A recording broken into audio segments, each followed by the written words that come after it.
Wish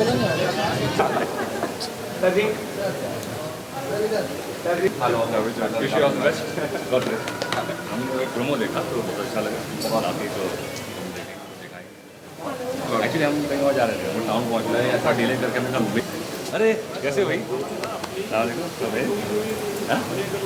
निरंतर मंत्र action बगल में नहीं है भाई, बनारस में और क्या, सब लोग बनारस में बगल में लेन नंबर 14 पे ही मेरा सारा कुछ है। बताइए, मेरी बेटी पढ़ती थी, आपके साथ पढ़ती भी थी पूनम जी जी।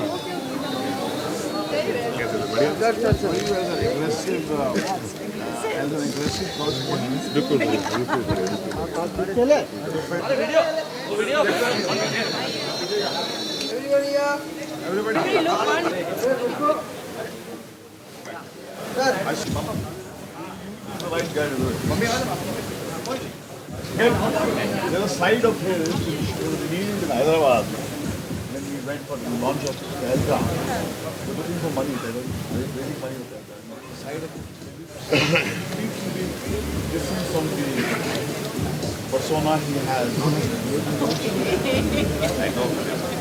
Let us know something about Anwar. What is Anwar all about? Anwar is a story of this Muslim guy called Anwar who is trapped in a temple and people think he is a terrorist. And love stories revolving that situation. It might sound like a very political film, but it is not a political film because it talks about very contemporary current issues but through love. So it comes out as a very big love story, and that's the reason we have Mr.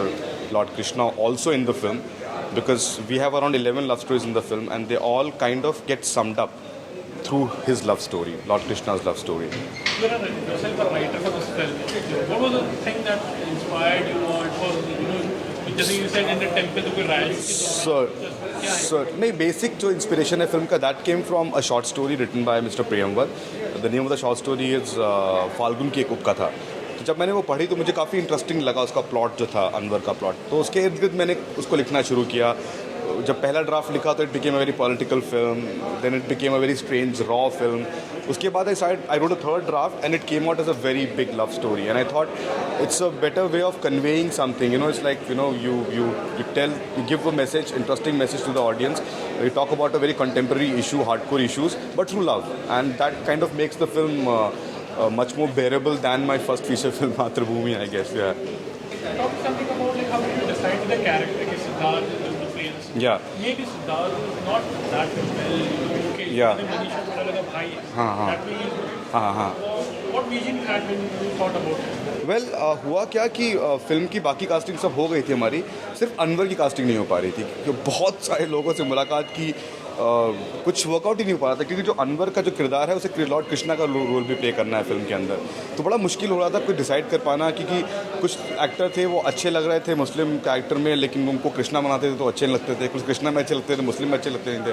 तो करते करते हम लोग, हमारी मुलाकात सिद्धार्थ से हुई और फिर हमने उनके साथ कुछ समय बिताया और स्क्रिप्ट पे बातें की और उनका लुक ट्राई किया, उनके बाल थोड़े लंबे किए, दाढ़ी बढ़ाई, ये सब काम किया हम लोगों ने। कृष्ण के लिए उनको पूरा पेंट किया हम लोगों ने, काफ़ी चीज़ें किया। तो उसके बाद फोटो सेशन वगैरह सब किया। तो मुझे लगा कि I think Siddharth will work better for the very simple reason that he is not a known face.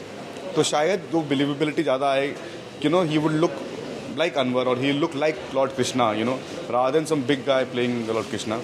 So I think when you watch the film, you'll realize that he really works for the film. Yeah. इन बाकी सवालों का जवाब आपको हमारी film देखने के बाद पता चलेगा। तो आइए देखते हैं फिल्म की कुछ झलकियां।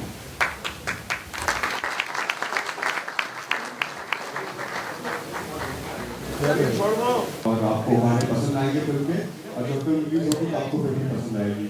और मैं अपने यहाँ पर बुलाना चाहूँगा मेरे प्रोड्यूसर को, राजेश सिंह जी को, जो कि बाकी लोगों को अवगत करेंगे। धन्यवाद आप सबका। लेकिन बहुत दिनों के बाद में हमारे फिल्म के स्क्रीन पर कुछ ऐसे इश्यूज नजर आए जिसको हम जी रहे हैं। 9/11 के बाद में दुनिया हमेशा के लिए बदल रही है। ये डायलॉग जिस सिंसियरिटी से आर्टिकुलेट किया गया था, लगता है कि अनवर एक बहुत ही रेलेवेंट फिल्म है इस दौर की। हमारा सिनेमा जहाँ जड़हीन होता जा रहा है, लगता है कि इसकी जड़ें कहीं पर आज के मौजूदा समाज में है।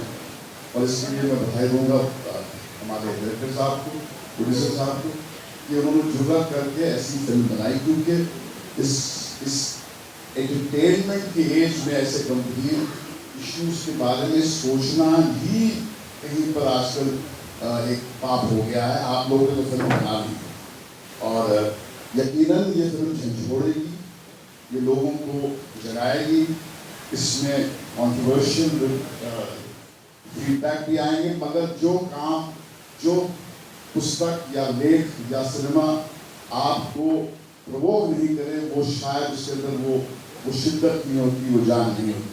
तो मुझे जो देख कर लगा कि एक जिंदा फिल्म है। और मिथुन हमारा बच्चा, उसने सही कहा कि हमारे यार के साथ मिलकर जो गाना कंपोज किया था, वो सुनकर तो मैं वाकई बहुत खुशवत मुझे लगता है कि आपकी एक मीठल टीम है। और राजेश जी, मैं आपसे यही कहूँगा कि बहुत आसान है पैसे का बैग ले जाके किसी स्टार के दरवाजे पर कुत्ता बन के बैठ जाना।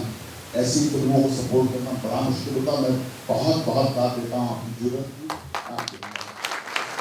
और आप साहब, जब तक आप ऐसी फिल्में अपने जहन से निकालते रहेंगे, तब तक ही आप शायद इस मुल्क में कुछ रेलेवेंट काम कर पाएंगे, क्योंकि यही है एक अदा जो लोगों के दिलों पर अपना असर हमेशा के लिए छोड़ेगी। एक शेर है लखनऊ का ही, जो मैं आपको सुनाऊंगा कि क्यों अपनी तरह जीने का अंदाज छोड़ दें, क्यों अपनी तरह जीने का अंदाज छोड़ दें, क्या है हमारे पास इस अंदाज के सिवा। ये अंदाज करना छोड़ना, क्योंकि ये अंदाज है और अनवर एक अंदाज है, एक हिंदुस्तान जिसमें मिली जुली तहजीब है, मुसलमान भी है, कृष्ण बन के आता है। ये हिंदुस्तान एक अजीब मुल्क है और इसलिए इस्लामोफोबिया जो विदेश से आ रहा है, उसकी आंधी को अनवर जैसी मासूम हिम्मत वाली फिल्म नहीं रोक पाएंगी, क्योंकि मुसलमान हमारे खून का हिस्सा, हमारे जिस्म का हिस्सा है। इस्लामोफोबिया अगर हमारे मुल्क में आएगा तो ये मुल्क बर्बाद हो जाएगा। अनवर ने इसका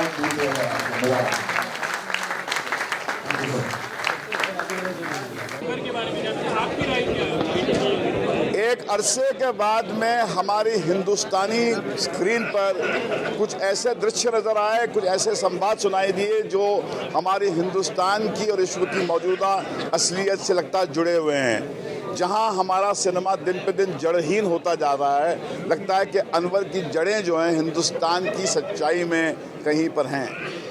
हमारा एक बहुत मेजर इशू है हमारा आपसी रिश्ता, और जब से 9/11 हुआ है, कहीं पर एक इस्लामोफोबिया की आंधी जो वहाँ से शुरू हुई है, उसने हिंदुस्तान को भी तहस नहस कर दिया है।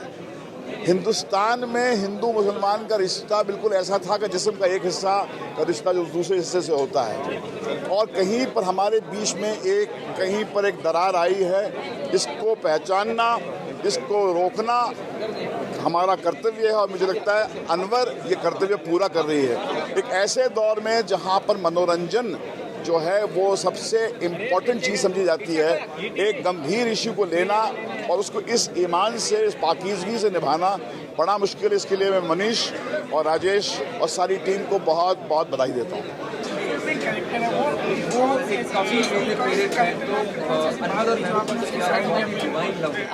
पहली बात, मनीष झा एक बहुत ही अलग किस्म के डायरेक्टर हैं। उनकी मातृभूमि देखने के बाद I was just in awe, I was just like, you know, that impression that he left on me, I made sure that if he ever offered me a role, there was no chance I was going to say no. और ये story जो है वो बहुत relevant है आज के ज़माने के लिए, एंड इज़ ब्रिलियंट, क्योंकि मुझे मेहरू का जो किरदार है वो कभी मैं प्ले नहीं कर पाई हूँ, नहीं किया है, and it was just an opportunity to play something away from my regular happy bubbly girl.